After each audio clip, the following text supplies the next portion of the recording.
स्वामी प्रसाद मौर्य पर जमकर बरसे बीजेपी विधायक मनोज प्रजापति। उत्तर प्रदेश के हमीरपुर जिले के बीजेपी विधायक मनोज प्रजापति ने सपा नेता स्वामी प्रसाद मौर्य द्वारा रामचरितमानस पर दिए गए बयान को लेकर जमकर निशाना साधा। उन्होंने कहा कि हमारा देश धर्म आधारित, संस्कृति आधारित और संवैधानिक व्यवस्था से चलता है। सारी चीजों का समावेश कर हम लोग देश को आगे बढ़ा रहे हैं। अभी तो स्वामी प्रसाद को सत्ता से दूर हुए 1 ही साल हुआ। ऐसे में सत्ता के दलाल, सत्ता के भूखे लोगों के वक्तव्यों पर ध्यान नहीं देना चाहिए। जो ग्रंथ हजारों वर्ष पूर्व लिखा गया हो, उसकी मीमांसा ये लोग कैसे करेंगे और इनको मीमांसा करने का अधिकार नहीं है। सत्ता के दलालों को प्रभु श्री राम पर उंगली उठाने का कोई हक नहीं। 2 अक्षर पढ़ने वाले लोग प्रभु श्री राम का चरित्र चित्रण करेंगे। भगवान इनको सद्बुद्धि दे और उनकी सद्बुद्धि के लिए उनके राष्ट्रीय अध्यक्ष को हवन कराएं तो शायद उन्हें सद्बुद्धि आ जाए।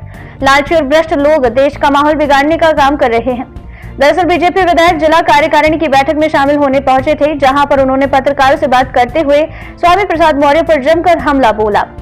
नवभारत समाचार, हमीरपुर उत्तर प्रदेश से शिलो निषाद की रिपोर्ट।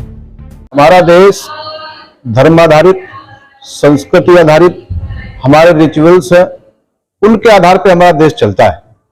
संवैधानिक व्यवस्था भी यहाँ पर है। तो सारी चीजों का समावेश करके हम लोग इस देश को निरंतर आगे बढ़ा रहे हैं। अभी तो 2 वर्ष हुए हैं, 1 ही साल हुआ है।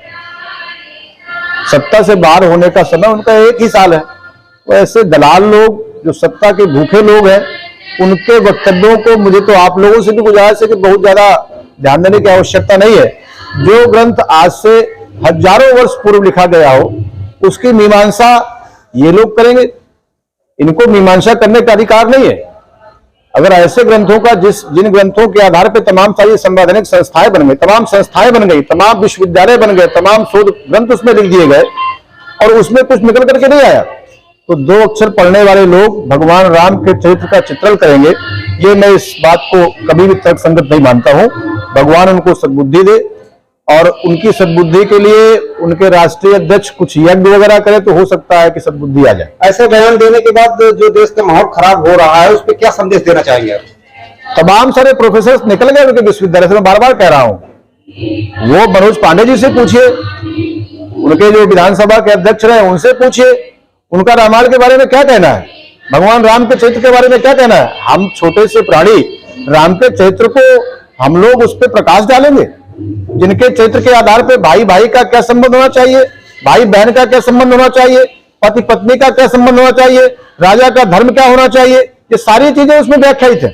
और उनकी व्याख्या होने के बाद तमाम सारे लोगों ने, तमाम सारे राज्यों ने, तमाम सारे देशों ने अपने यहाँ उनको स्थापित करने का काम किया है। और जो सत्ता से दूर हो गए लालची लोग, भ्रष्ट लोग, वो आज उन सब चीजों को नकारने का प्रयास कर रहे हैं, देश का भाईचारा बिगाड़ने का काम कर रहे हैं, समाज को तोड़ने का काम कर रहे हैं, समाज को बांटने का काम कर रहे हैं। बार बार मेरी यही आपसे निवेदन है कि इन सब ऐसे वक्तव्यों को बहुत ज्यादा तूल देने की आवश्यकता नहीं है और ईश्वर उनको सद्बुद्धि दे। सर, सपा के स्वामी प्रसाद मौर्य ने बयान दिया है कि बागेश्वर धाम के धीरेन्द्र शास्त्री धूर्त और पाखंडी हैं। अगर इनके यहाँ ओबीसी और एससी वर्ग के लोग जाना बंद कर दे तो ये भूखों मर जाएंगे, इनकी दुकानें बंद हो जाएंगी। क्या कहेंगे आप इसमें?